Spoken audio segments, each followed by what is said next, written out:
Reportée par 2 fois du fait de la crise sanitaire, la 9e édition des Jeux de la francophonie se tiendra désormais du 28 juillet au 6 août 2023 à Kinshasa, en République démocratique du Congo. Des athlètes venus d'une centaine de pays vont devoir se mesurer dans différentes compétitions de cette grande messe culturelle. Kinshasa sera-t-elle prête pour relever le défi? Après Abidjan, Kinshasa sera donc la vitrine de la francophonie l'an prochain. Dossier 3.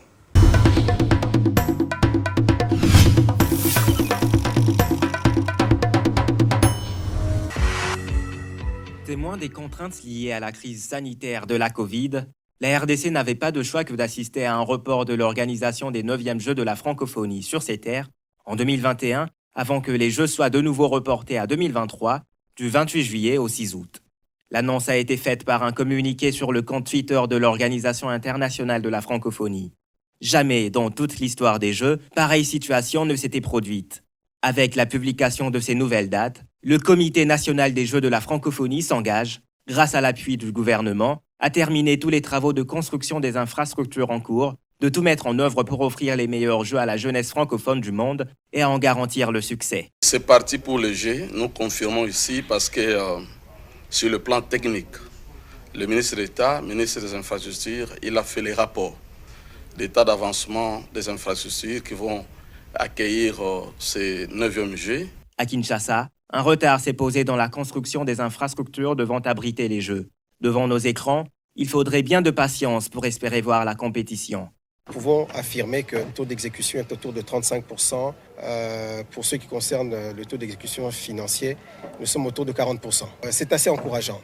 L'heure n'est pas encore à la vive inquiétude, mais à coup sûr à la plus grande vigilance quant à l'évolution des préparatifs de 9e Jeux de la francophonie. En question, les difficultés d'approvisionnement en matériaux de construction, lesquelles ont affecté le programme de travaux. Pour les gens qui voient ces infrastructures, ils peuvent se dire, voilà, ça n'avance pas. Mais pour nous qui avons l'information, qui sommes en contact avec les entrepreneurs, ils nous disent que les structures métalliques, c'est autour des 40 à 50%. Compte tenu de ces facteurs exogènes, le comité d'organisation va mener une évaluation à mi-parcours.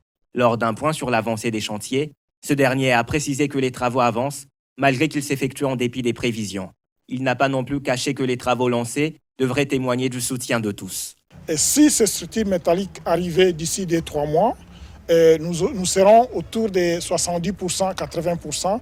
Il ne restera que les travaux de finissage. Le comité est soumis à un schéma financier extrêmement strict, soit une enveloppe de subvention publique. Détail d'importance, une somme est fixée. Pour ce, 15 contrats avaient été signés dans le cadre de ces projets et les travaux auraient déjà dû être réceptionnés. Pour la plupart, qu'ils termineront au mois de février.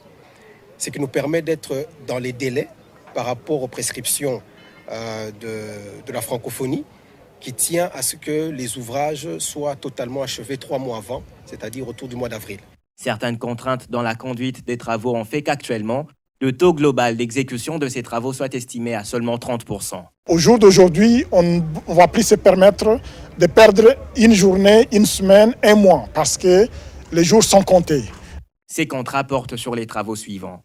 La construction du hall de tennis de table au site du stade de Tata Raphaël, la réhabilitation et l'aménagement du stade municipal de Banga Banga de Barumbu, la rénovation du stade de basketball au site du stade des Martyrs, la construction d'un gymnase jumelé au site du stade des Martyrs, la réhabilitation partielle du stade Tata Raphaël, la construction du mur de clôture du stade des Martyrs, la construction du mur de clôture du stade Tata Raphaël, la réhabilitation de 2 terrains de football ou Djana au site Tata Raphaël, la construction des sanitaires publics, guérites, postes de sécurité et la pose des tourniquets au stade Tata Raphaël, la construction d'un gymnase omnisport au site Tata Raphaël également, la construction de l'arène de lutte africaine au site de Tata Raphaël, la réhabilitation du bâtiment du centre d'information technique au site du stade des Martyrs. Un mécanisme a été mis en place pour qu'il n'y ait plus jamais de retard dans les paiements.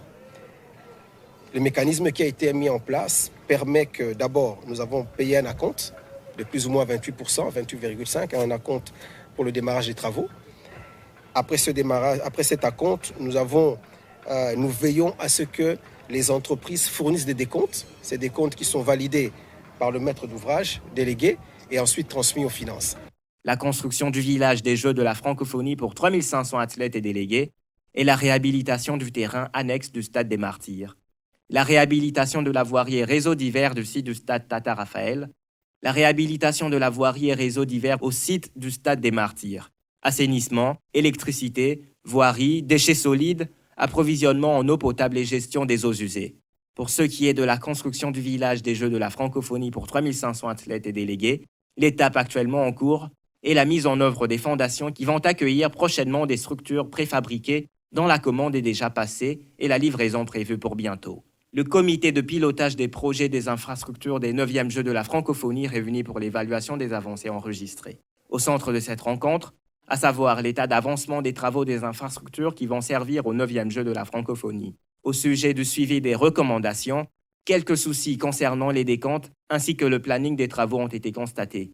Que nous recherchons dans l'organisation de cet événement, c'est qu'on parle de notre pays et on parle en bien de ce pays. Avant d'atterrir à Kinshasa pour les Jeux, le monde francophone s'impatiente à voir ce rendez-vous permettant à la jeunesse francophone de découvrir en conditions réelles les infrastructures et la culture à partir du Grand Congo. Il faut attendre une centaine de jours avant la cérémonie d'ouverture pour que les challengers rejoignent les sites où se déroulera la grand-messe de la culture francophone. Toutefois, l'impasse sur une escale congolaise en amont de la compétition sera derrière et la fête sera belle à Kinshasa, malgré que les conditions sur place restent une interrogation.